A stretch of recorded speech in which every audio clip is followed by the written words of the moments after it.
It's something different, and it's about shed hunting. In the spring, we go on shed hunts, and I would bring veterans, policemen, or firemen, and we would advertise that we were going shed hunting, and you would apply, because I can't bring 30 people, but I could bring half a dozen to 10. And that's what we did. We come to the lodge and had breakfast, and we went out to a deer yard where the deer had been spending the winter. And the gentleman that owned the property, I contacted him, told him I'd like to bring these folks onto your property looking for sheds and who they were. And he was all about it. He was really, really good about it. He says, other people go, but I'm going to ask them not to go until after you do, because these were veterans, policemen, and firemen. So that's what we did, and this was over in Lexington. So we went over and we walked all over that place, and we found deer sheds and found feathers in the woods. We had this one gentleman, he found 3 big feathers. We called him 3 feathers. He had them stuck in his hat, and I think they were there for years. And we found some little sheds and big sheds. We even had sheds that a gal found, and she was on crutches. And so we gave her another place to walk with a bunch of pines so it wasn't so hard to get around. And she found a little spike horn, and she was so darn excited. She was bringing it home to make a keychain. So after that adventure, we had lunch. We had a big cookout, some sausages and stuff like that in the woods. And my wife would pick a big cooler, and we had lunch. And then we moved off to a moose area where they had been spending the winter. Rabbit hunting in that area, I knew there was a variety of moose living there all winter, or very close. So I gave all the people a whistle. I said, I want to line up. We're going to walk down to this hedgerow, this line of trees, and then we'll blow a whistle when you get there. When you get to those big trees, you blow a whistle and you wait till everybody lines back up, and we'll move over and come back. So we make like a grid. So that way we weren't just walking all over the place. Well, we lined up and started walking down through there. And the gentleman on the right hollered, "Hey, I found a moose shed. I found another one." He found 2 where they had fell off. And he's trying to carry them and stuff. Well, the gentleman on my left, they continued to walk by. And he got a couple 100 yards ahead of us. And then I heard him holler. And I said, what? Did he find one too? So I'm hollering to him, and he's hollering back. And I said, what are you hollering about? There's a bear here. There's a bear in here, he said. I said, well, he ain't going to bother you. I know he ain't. I'm leaving. And he came back up. He was scared. I think that we scared that bear, and he ran down by us and ran right by him. And that was the end of his moose shed hunting that day. So that's just one thing that happens here at the Pine Grove programs. Maine Knows How is made possible by you and by these community-minded sponsors. Modern Woodmen of America, a member-owned fraternal financial services organization. Together with our members, we've been touching lives and securing futures since 1883. True Enterprises, a local solar installation team with over a decade of experience delivering custom energy solutions across Maine. Sebasticook Valley Federal Credit Union, supporting our local community with valuable services, a friendly atmosphere, and caring employees. J.W. Parks Golf Course, a 9-hole facility with a full-service golf shop and driving range. Pine Grove Programs, supporting veterans, first responders, and law enforcement by providing free outdoor opportunities for those who serve and their families. Moosehead Trail Trading Post, offering quality hunting and fishing gear with expert advice for your budget and outdoor needs. And by Digital Spirit Media, delivering over 30 years of technical expertise in media and event production. Maine knows how. We're going to learn a lot about bear today. Yeah. We have Randy Cross, who has spent a career as a bear biologist, among other things, trapper extraordinaire, from what I understand. But welcome, Randy. Well, thank you. I'm happy to be here, and I appreciate you having me, actually. Yeah. And how long have you known this rascal, Bob? I've known him for a long time, but I don't know him well. But I'm very good at assessing character, and I knew the first moment I met him, and he was a good one. Yeah, he is. Randy has done so much for the sportsmen in the state of Maine. You know, there's a lot of people that make a living here in this state using bears, hunting bears. And if it wasn't for this gentleman's work, a lot of them might not be working. Yep. Yeah, because he really, really keeps his finger on, this is what we got to do, and this is why we got to do it. And without that, I don't know where it would be. Now, that's been one thing I've really picked up a lot on the last year or so filming, having different people in. We've had fish biologists, we've had deer, we've had wolf and I should say coyote, and just the interplay between keeping everybody healthy, the keeping their populations tracked and we know where they are, and how to set the rules so that the sportsmen and the wildlife can both be healthy and grow. So welcome. We appreciate what you've done. So Thank you. why don't you go ahead and just, what does a bear biologist do? They are bears in Massachusetts, by the way. That's how they say it down there. It's, often beer been confused when biologist. people say, "Do you have any beers?" Yeah. Well, not usually while we're hunting. But I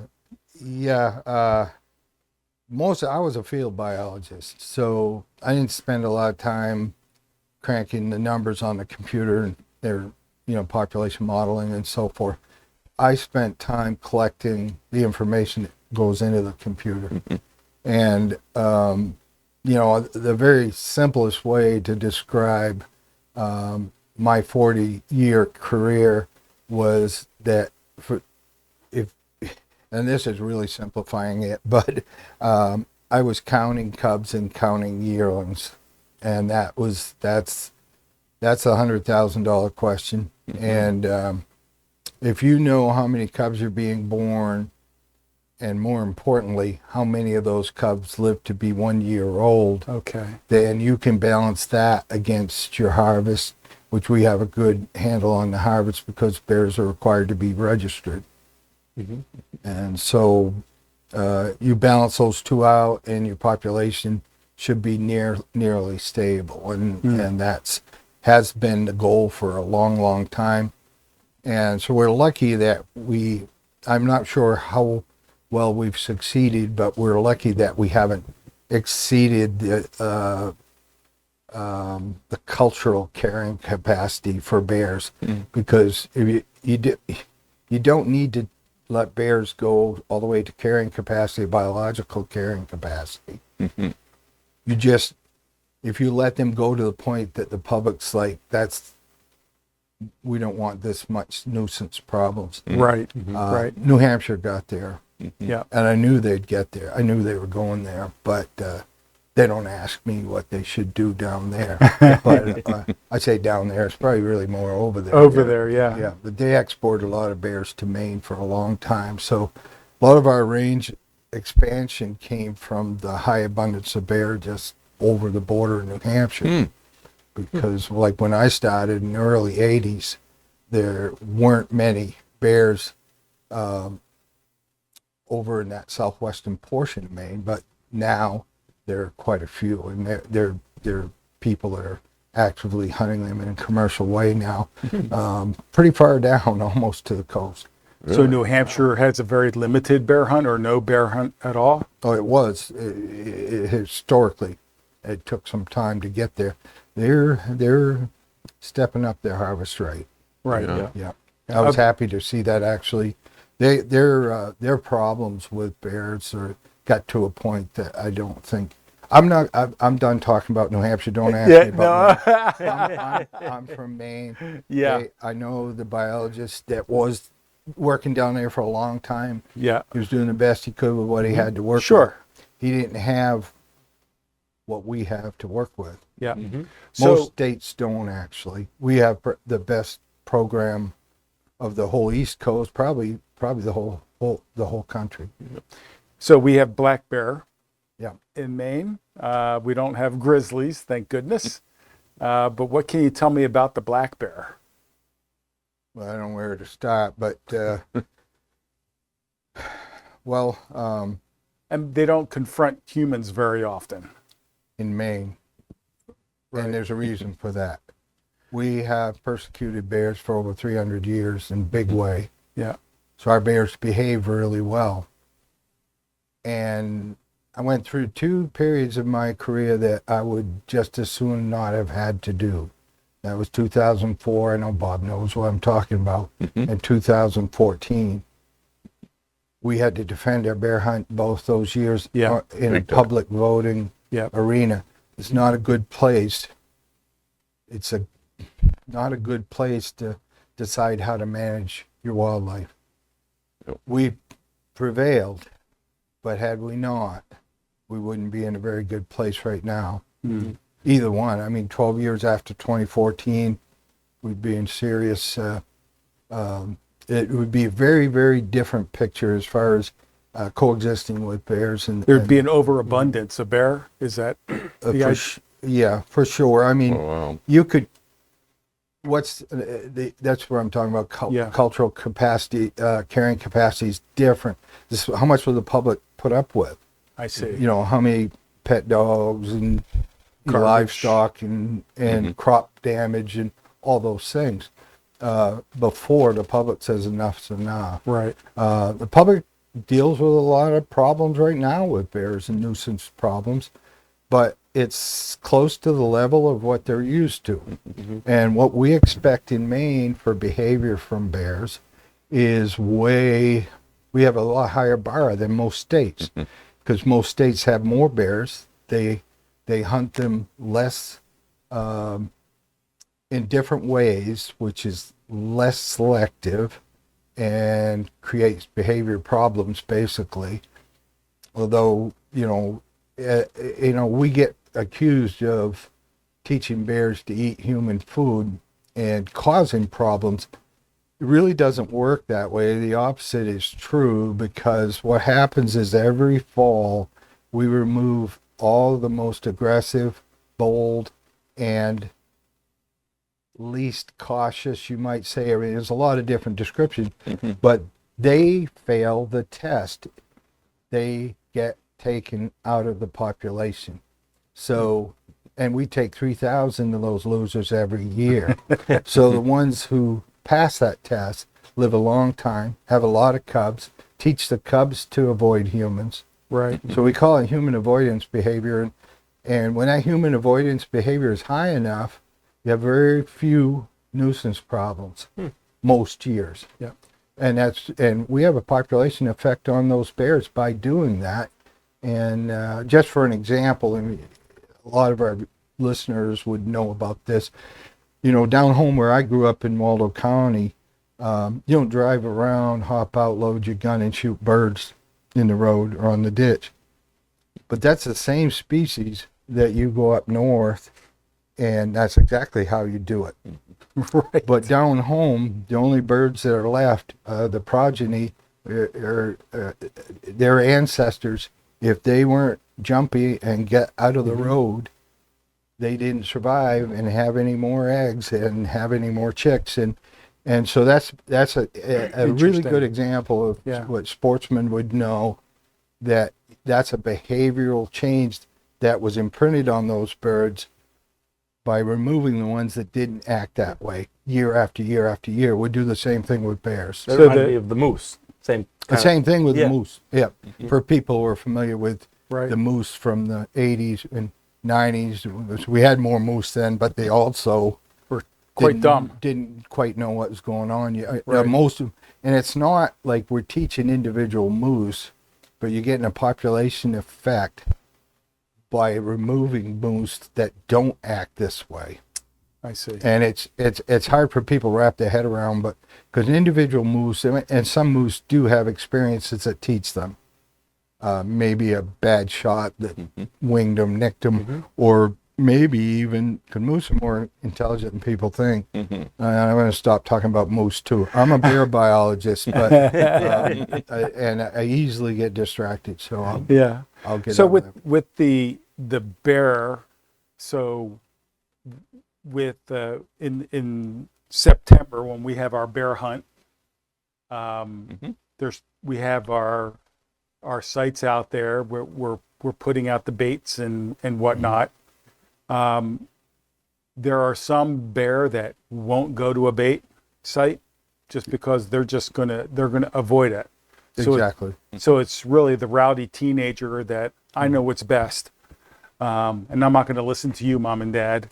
Not just teenagers, Yeah. but I will tell you that in general, females are more savvy in general. Not just by nature. And young males are the most vulnerable. I know some females specifically that avoid bait, and I know they do because we have satellite collars on them. And they don't, soggy bottom bears, most of them, they're staying in the bogs and not coming up on high ground, and there's no roads down there. And they're down there eating blueberries and cranberries and such, and they're happy. They know there's bait, I'll bet you anything, but we wouldn't have some of these if we hadn't caught them in the spring. Right. They're a little more vulnerable in the spring, and a bear that knows better will still go to bait when they're, I don't like using the word desperate. I wish I could always think the right word, but when they're hungry. It's risk versus reward. And physiological need will drive them to take bigger risks. And physiological need will go up if the balance of the population with the food that's available becomes out of whack and you have too many bears, not enough to eat. A hungry population of bears acts way different from a population that's getting plenty to eat. Yeah, and you were saying that would explain why during a drought season in Maine, there's less fruit on the trees, so to speak, so it's better for the hunters because they're going to come to bait. All right, bears that might not come during daylight might come during daylight, partly because there's more competition, and amongst the bears that are sharing that bait, it's not that many times in a situation that you have poor natural food year that you have a bait with only one bear on it. There are more than one bear there, and they have different social status. That each one has different social status. So you might think that, well, this young one comes in first because the young one might be coming in first because he knows he's not going to get spanked by the big one who always waits until 10:30. Right. So there's a lot going on there. Bears are pretty intelligent too. I think I got off topic, but No, but you bring up the life cycle of a bear. You have the cub, you have the yearling, and you're able to track the life of several of these bear. females. Okay. Because from a research perspective, we've collared some males, and in the study's 52 years old now, but males don't tell you as much. And in the end, what you're really doing is managing a population of females, and particularly adult females, and that's cub-producing females. And in Maine, most females don't produce cubs until they're 4, so they have to make it till 4 before they get started. Once they have their first litter, their vulnerability to being harvested goes way down.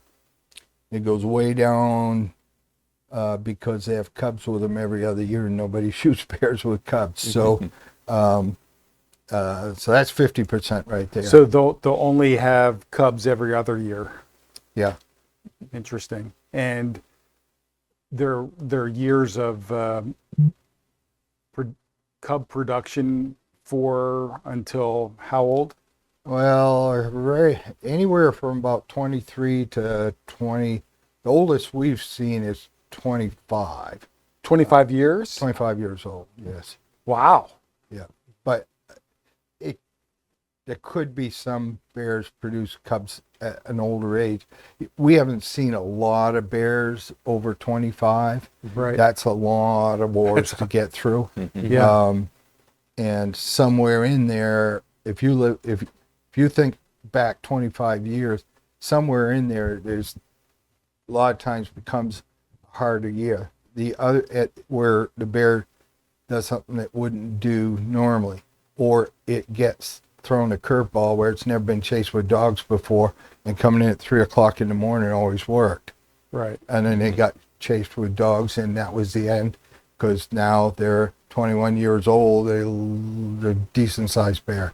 Right. So, but once they get into their 20s, it depends on the bear, but you know, especially in the mid 20s, you'll start to see that a lot of issues with old age, can be joint problems, arthritic joints, and teeth start to go a little bit, and their eyes a lot of times will start getting cloudy like an old The dog. cataracts. And you'll see their health start to decline.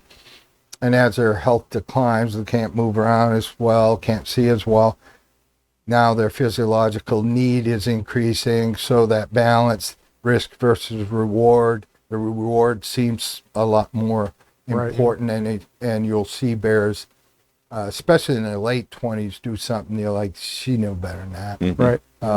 And they also lose social status, which is a big thing, because Interesting. once they lose social status, they can get kind of kicked around, just like a small bear. Is it just because they're weaker? Right. Yep.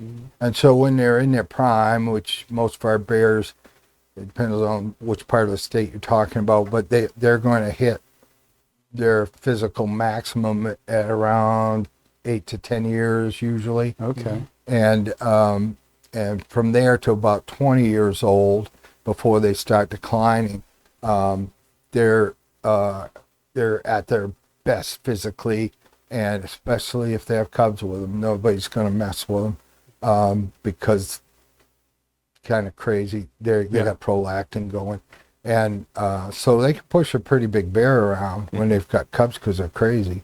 And I don't know crazy, but they have that Protective, you know, and they'll do things that are just so that allows them to defend food sources. I'm not talking about bait, because Sure. within every bear's home range, there's places where it's the best place to be. It could even be one white oak tree, because you don't see many white oak trees where you have bears. And there'll be competition for that. The high quality food is hierarchy. The social status is really important to basically their well-being, and you can see that we have our, I don't know if you call them matriarchs, but we have some bears in each study area. We have 3 study areas. There would always be one bear that's a little bigger than all the others, and all of their cubs. I'm trying to decide in my mind where I actually talk about this, because some people say, well, yeah, pomorphizing, but I'm not. I'm just telling you the way it is. Sure. And it's but when you have, because we'll call them a lot of times as a royal family. So you have this cub, this especially male cub, born with a silver spoon in its mouth, because the mom is the top dog. She's the biggest female in the whole area. She goes wherever she wants, and everyone else has to get out of the way. nobody's going to mess with mama. So those cubs, there was one example down east. See, I know individuals, which doesn't make sense to talk about it, but where this bear, we called her Rot, she was bigger than all the other bears in that whole area for a number of years. And she may still be there. She's off the air now. She's got her collar off. But one year she had 2 male cubs. We called the Rutt brothers. And they were just about exactly twice as heavy as any other cubs in the area. They were like 75 pounds apiece. Getting the spring. prime food, weren't they? Yes, they were getting all the best cuts.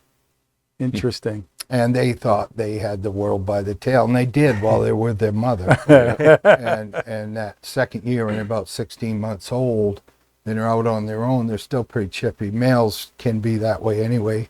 Yeah.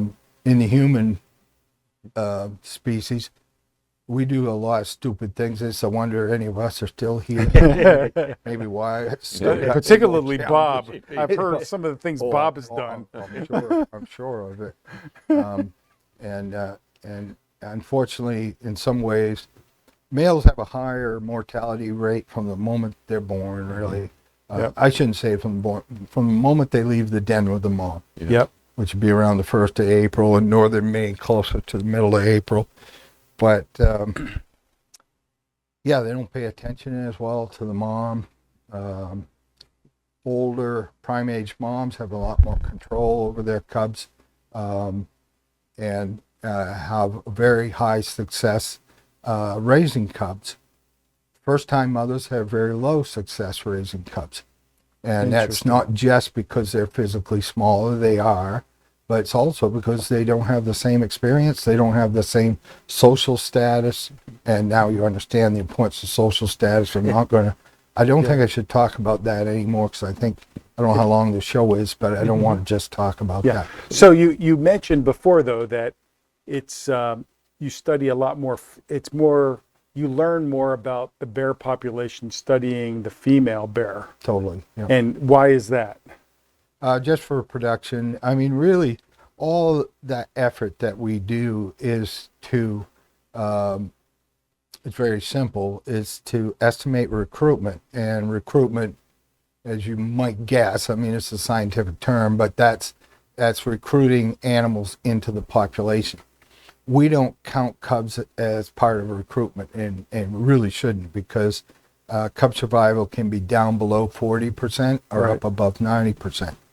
They're not recruited, and they're not a individual bear until they're over a year old, and that's where your recruitment is. And then they're actually a potential target for harvest. And young males by that following fall will often be right around 100, 110 pounds and constitute a pretty high percentage of the overall harvest. So an 8-year-old male versus an 8-year-old female, what's the size difference and how much do they weigh? An 8-year-old male is quite a bit heavier.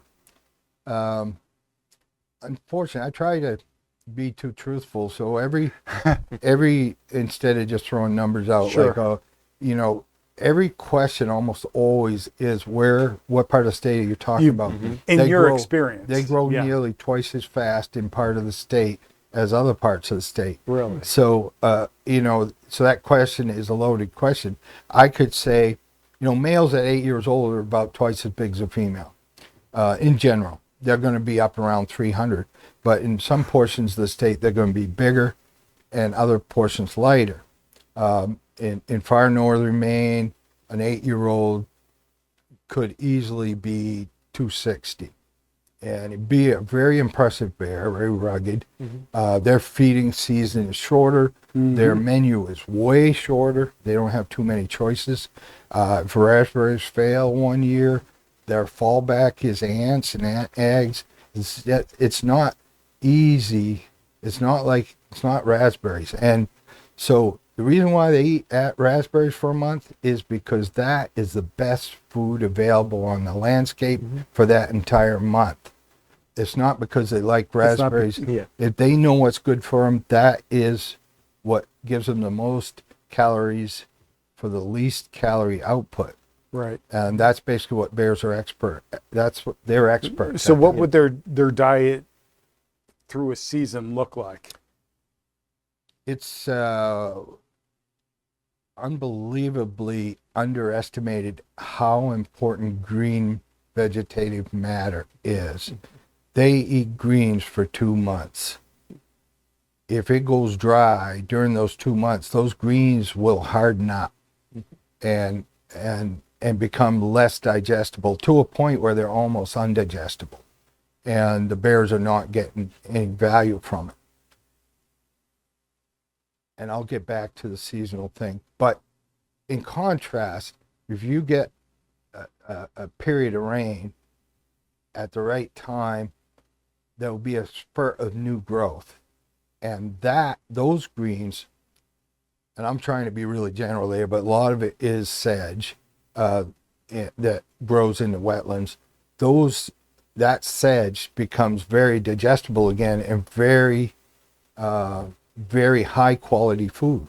As high quality food, to me, I think most people, sorry, I just hit my mic, I think, but most people would think that, no, if they're eating grass, they're got to be hungry.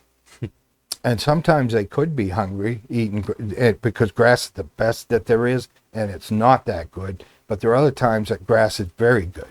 They're getting very good nutrition out of it. Surprisingly, really, to me, the amount of protein and the amount of calories that they can get out of certain vegetation. It's not just sedge. There's all kinds. But the bears, all the bears are eating off the same table. There's no, I should take that back. In the spring, a bear may find a dead moose, and another bear might not. Right. And the other bear might want to eat on the moose, but only the bear that's bigger gets to eat the moose. And so they were back to social status. But anyway, in general, what's ubiquitous across the landscape is available to all the bears. And all the bears are eating the same thing at the same time. Because that's what's in season. That's what's giving them the best calories for the best output. Right. So part of it is the foraging efficiency for that particular item. And the other part is the value of the item. So you just compare the two. It's basically like profit, right? Yeah. So the calorie out expenditure, calorie intake, and this is what makes them go to den. And I'll get back to you. I haven't forgotten your I'm question. going to ask you about dens in a minute too. So when your calorie output, let's say this hand is output, what they're getting from the food they're eating. No, this is output. So this is what they're putting into it. This is input, what they're getting from their gut, what they're eating. So when it's like this, they're only putting out, let's see, they're putting out 1,000 calories, they're getting 2,000 from that effort. They're doing pretty good. It's profitable. That's what they do, is they forage every day. Right. So when it comes to fall, these two start getting closer together at some point. And at some point, whether it's a good acorn year, they stay like this longer, maybe another whole month, if there are acorns available to them. In the old days, it was beech nut, but not many beech nuts anymore. But when it gets to where they're putting out more effort, 2,000 calories, only getting 1,800 calories over here, they're starving now. That doesn't happen very long before the body says, that's it, you're done. You're digging through 8 inches of snow, even though there's beech nuts down there, it's just taking too much effort, you're losing too much. You're losing weight, you're not gaining weight, time to give it up. Yep. And so what they can do is crawl into the den and shut their systems down and use very little energy. It's amazing. They lose almost no weight in the den. So It's very their little. hibernation is a self-protection mechanism from starvation because they're expending more calories getting food It's their, than they can take in because of the conditions. that's right. It's their solution to Interesting. Getting through the harshest time of the year Yeah. in terms of food and climate and everything. Yeah. Oh, and they're built for it. I mean, the cold don't bother me. They're always built for the coldest possible weather that Really? for that time of year. They'll never be like shivering cold. All they gotta do is move around a little bit. They're good to go. Doesn't matter whether they're denning or not. But I mean, they den in open ground nests out in the bog where you get the maximum wind chill. Just laying out there, give birth the first week of January out there. Could be 20 below. In That's- January. First week or so of January. That's I always tell people every bear's birthday is January 11th. That's not really true, but it's right about where a lot of them are born. Wow. The coldest part of the winter, and yeah. So the bears are quick for. They're never cold. They have like the best protection against it. They're set up to withstand the coldest weather possible. The only, now I can't think of the word, but the only climatic, let's say, stress on a bear is always heat. It's always heat. So if it's hot for a spell in October, this kind of gets back to the energetic balance. Sure. They can't forage as much because they've got their down jacket on, not all the way there. The zipper's stuck. They can't take it up. They're just too hot. It's too hot to move around a lot. So they can only forage maybe the coldest part of the night, maybe only forage 3 hours a day. When if it's cold enough, this people have a hard time wrapping their head around this, they might be foraging 22, 23 hours a day with a couple little short naps. And that's during hyperphagia. That's normal. But if it gets hot for a period of time, it'll drive bears into the den because it's long enough that they haven't been able to forage as long as they normally would, and they're not bringing in enough food. And so the body recognizes this imbalance, and the body, it's not a conscious decision, but they start getting lazy and they're not hungry anymore. And they just lay down and their body just changes over into this winter torpor. So. Looking to save on utility costs? True Enterprises is a local solar installation team with over a decade of experience delivering custom energy solutions across Maine.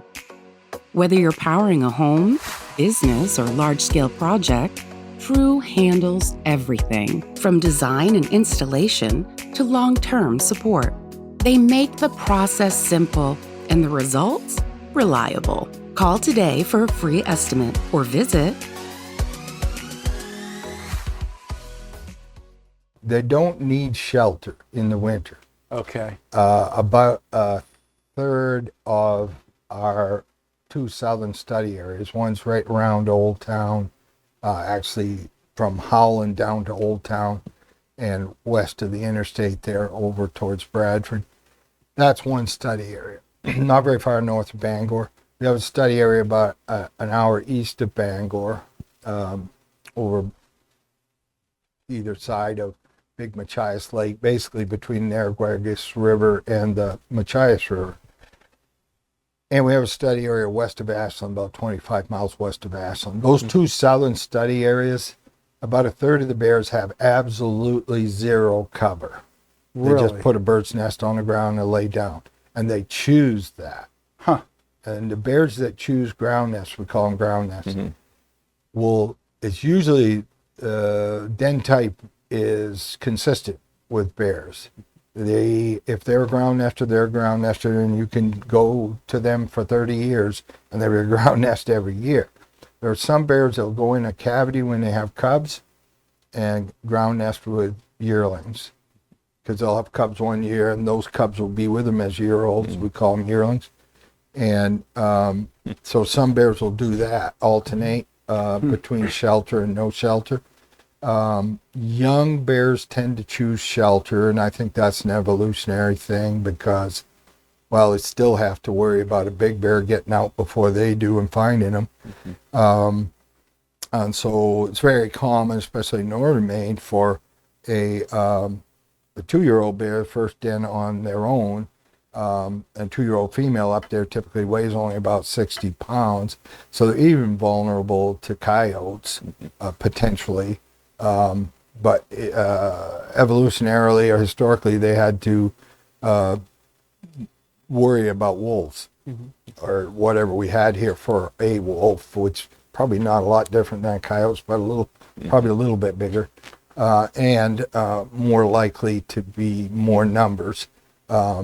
Probably a predator on bears until they were 3 or so, maybe 4 years old, before they would feel perfectly safe from wolves. Always I got to keep an eye on a tree because wolves can't climb. But bears, big bears eat little bears, kill and eat little bears. They do. Especially in higher densities. And so back to where I was that up in northern Maine, these 60-pound, and sometimes on a bad year, they weigh 40, 42 pounds. It's the same size as a lot of times yearlings would be a whole year older. They'll go into I keep doing this because they'll go in between the roots of a hollow cedar, and they'll go where if they get their head in, they can get their body in. They don't have collarbones. They wiggle their way in. Yeah, just like a cat. Yeah, it's amazing what small hole. And so a triangle hole between two roots like that, once they get in there and get all their bedding in there, they'll push the bedding up against the door, kind of close the door. It will usually get wet and freeze, and they'll be completely safe. So if they go in before some bigger male comes along, he wouldn't really be able to get them out of there. He'd just get his paw in there. So he'd be safe from that. And he'd be safe from a wolf, too, way back, like 500 years ago. So I believe that's why they do. It's very common. Sometimes up in the tree, which would be even safer, up in a hollow. But that's more rare. At any rate, the most common den is a tree that is blown over partway and the roots are pulled up like that, and the bear goes right in under the roots.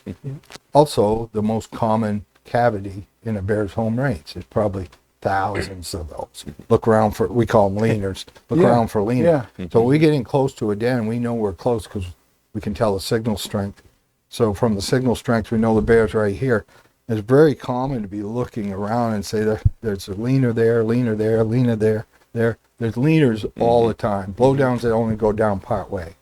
And those are really common. And every one of those leaners could be a bear den. Every one. Interesting. That's cool. But there's certain bears, there's bears that like to go in hollow logs, and there are not many of those big enough. And they're bears that, but bears know what's in their home range. They know every hole everywhere. So many times, Randy, we've hunted a rabbit cover Yeah, in the thicket. in a thicket, Yeah. and the bear will come wandering out. Yeah, just because he was nesting. And there that's the usually a dogs- ground nest. Yeah, exactly. They ground nest in thickets a lot. Yep, and the red dogs will scare them out. Get them going. And they walk out. Yeah. Every Yeah. once in a while, the hunter will see a bear. I Yeah. seen a bear. Those dogs are chasing bears. No. No, the dogs are. Let me- But I've seen them stay in a den sometimes. The dogs squealing and going right around them. Stay right there. They stay right there sometimes. I think a lot of times the hunters I get nervous about. Like a Right. hunter gets upwind of them. It's funny. They can ignore dogs a lot of times if they're not like barking in their face or something. Yeah. Yeah. What Now- kills off these small bears? The highest percentage. When Cubs. they have a cub. Yeah. Well, we see about 1 out of 3, 1 out of 4 on average, and most years in that range between 65 and 75% survival, which doesn't sound great to some people. They say, geez, it's 1 out of 3 dying on, and almost an average, 1 out of 3, 1 out of 4. But you gotta keep in mind, a lot of those are first litters. A lot of them, the moms really on the edge of being big enough physically to produce enough milk.